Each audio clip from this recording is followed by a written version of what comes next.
In the last episode, we had our last night on Cayo Costa State Park on the island. We woke up to this absolutely magnificent sunrise, which made it kind of hard to leave the island, but we survived the onslaught of rats and mice from getting to our food, and we packed up our campsite and headed back to the ferry terminal so that we could go to the mainland and get back to our car because we had some driving to do to go up north toward Port Charlotte. So don't let the weight of the world slow you down. And if you search for the meaning of life, it won't be found. So take your insecurities and leave them all behind. Let's learn to make the most of our time. Of our time. We got onto the Tropic Star Ferry to go from Cayo Costa back to the Pine Island Marina. And just like the ferry on the way out to the island was just super enjoyable, the ride back was just as nice. The weather was perfect. All the windows on the boat were open, so there was this great breeze. The water looked beautiful. You could see other boats and all sorts of birds and wildlife as the ferry was going by. It's really almost like a scenic tour more than a ferry that's just trying to get you from one place to another.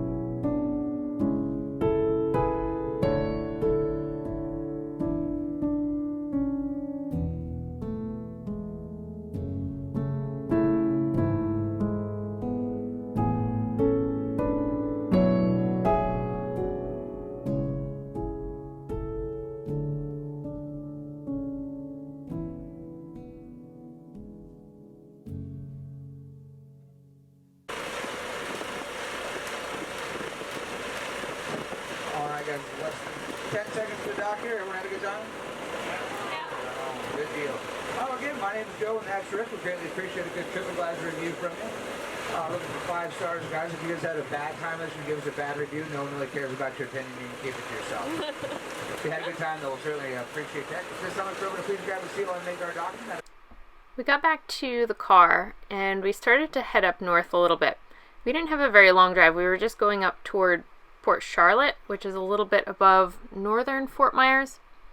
The reason that we were going to stay in that area was because we had seen a YouTube video a few months back of somebody who visited a place called Echo Farms. And this is a farm that works on teaching people how to use sustainable farming practices, how to increase their crop yields and really get the most out of the land.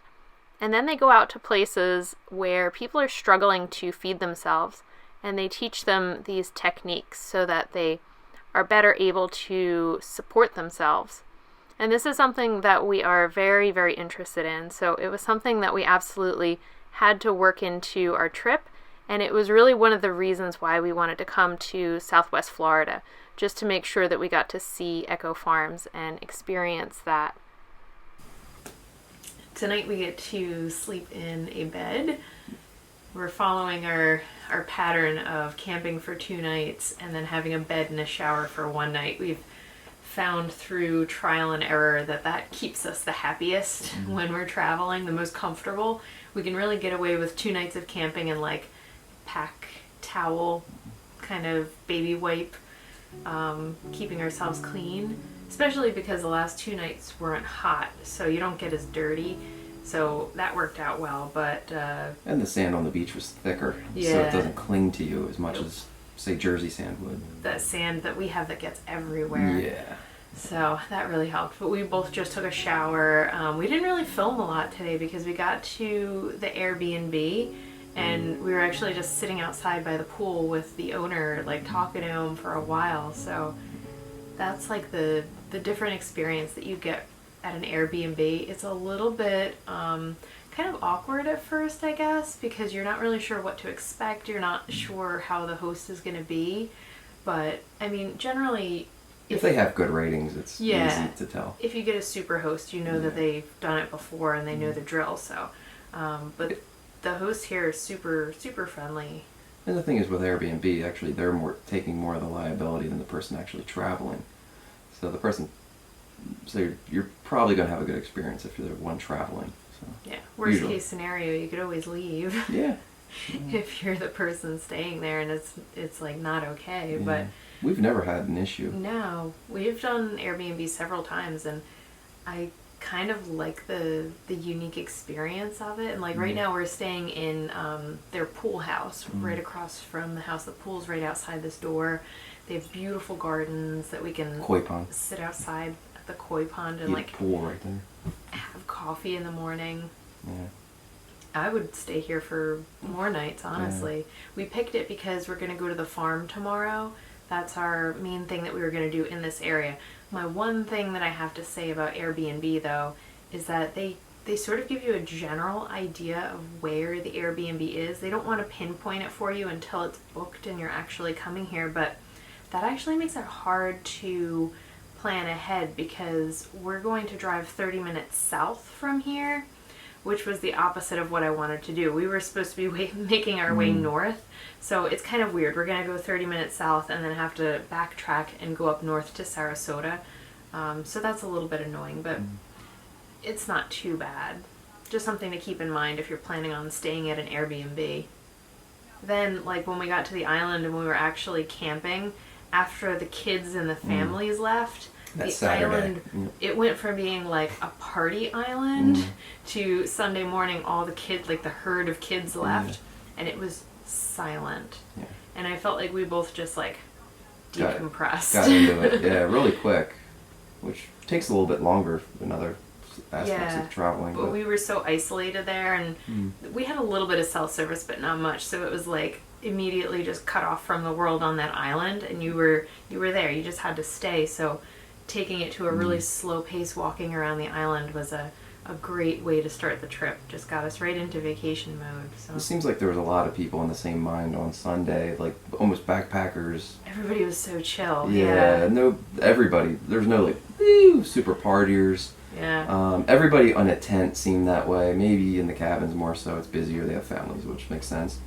But for the backpacker tent people, it was very chill. No, everybody went to bed at pretty much 9 o'clock. And that was it. Yeah. And it was a couple of ukuleles. It was fun having the tent in stargazer mode because we literally went to sleep with the top of the tent open, and then I woke up. You were still sleeping. I woke up to the sunrise like right above us, and that's when I ran and got my camera and went out to the beach. So I love when we get to leave the tent open in stargazer mode. It's fun. Just the one thing: watch out for the rats. Too. Oh my gosh. Yeah, they will go through your stuff. The one, I think it was a squirrel. When I was making coffee, it ran onto the table, grabbed just a random Ziploc bag that Pat had his head net in for mosquitoes. That was a rat. Definitely. Was that a rat? Yeah, totally. Oh, it was a rat. Okay. Yeah. It grabbed the bag, and it didn't even know what was in it. It just took it and ran into the woods, and I had to climb into this tree to get it because it eventually dropped it, I guess, when it figured out it wasn't food, but they're aggressive. I was not prepared for that. We had some of our bags that were gnawed on. Now we got holes in a couple of our bags. Some of our bags. So not the main bags, just the cheaper bags with this flimsier material. They went through it. But they're going to be trash now. We're going to have to throw them out. Yeah. So live and learn. Yeah. Get those mouse-proof bags for the next trip.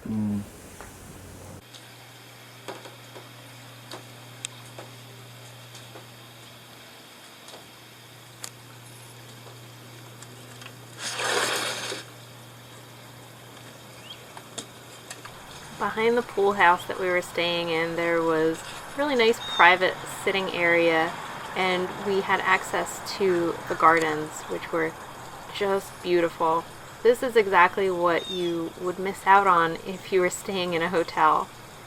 Our hosts even made us coffee that morning, so they really know how to win us over.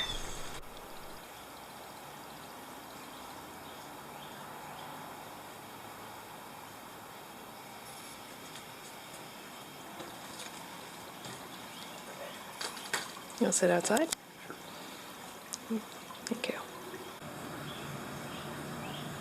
Are you trying to come inside? I'm gonna watch you out.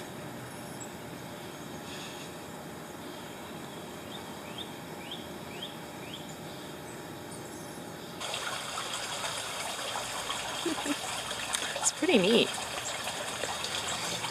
Sit with you.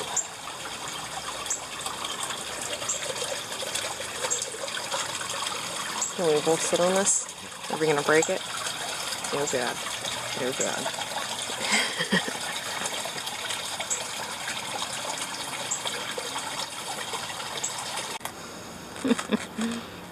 It's so funny.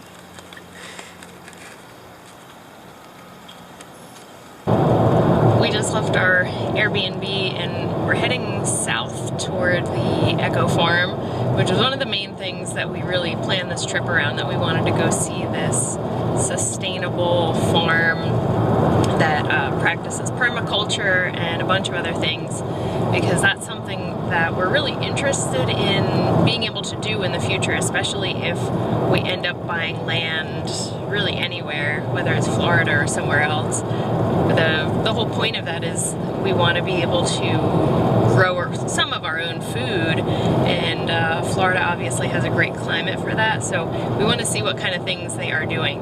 But this morning was just so neat, staying at the Airbnb in this little pool house on this really nice couple's property, and they have this beautiful garden outside, so we got to sit by their koi pond and have coffee before we left. It's such a different experience doing Airbnb versus staying in a hotel. And when we were getting onto the highway, there were a couple of hotels like right by the interstate, and I was like, the difference between staying at Airbnb and having a conversation with nice people and getting to hear different stories versus staying in your like average hotel room by the interstate, it's such a big difference in the overall experience of traveling and making it a more interesting experience. So we're staying at another Airbnb tonight in the Sarasota area, so we'll be heading up north from here. And then last night I was trying to figure out what our plan is for the 2 nights after that, because those are the ones that we didn't book. So I'm going to make some phone calls today and see if we can find a campsite, which is really challenging in Florida in the winter, but we'll see what we can get. Echo Global Farm was founded by a businessman who went to Haiti on a mission trip. When he was in Haiti, he was really concerned with the state that the people were living in and how much poverty and how much challenge there was for them to feed themselves effectively. When he came back, he started working on an organization to provide assistance and, most importantly, to provide education. And that was when ECHO was formed, Educational Concerns for Haiti Organization.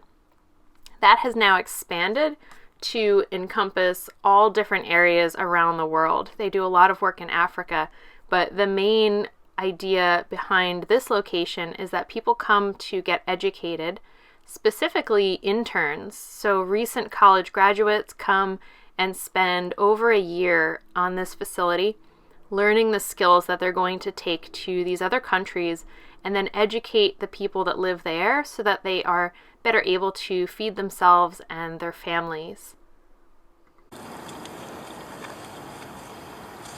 Never seen packets of ghee before, but the next time I go backpacking, I'm gonna get more of those because those are good quality calories. You want some honey? Yeah, sure, why not? Spray it around. Hold on. Good.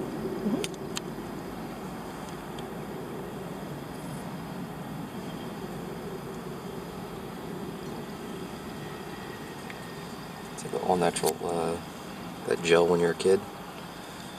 Like jam or whatever. Yeah. I forget what it's called. Were you that kid who ate packets of jelly? You were, weren't you? No, not jelly, sugar. It's even worse. At least there's fruit and jelly. Echo Global Farm offers several different tours throughout the week. It's a great way to see the property and to learn more about the projects that they are working on to help people around the world. In the next episode, we will take you along with us on the tour so that you can learn about some of the sustainable farming practices that are going on here at Echo.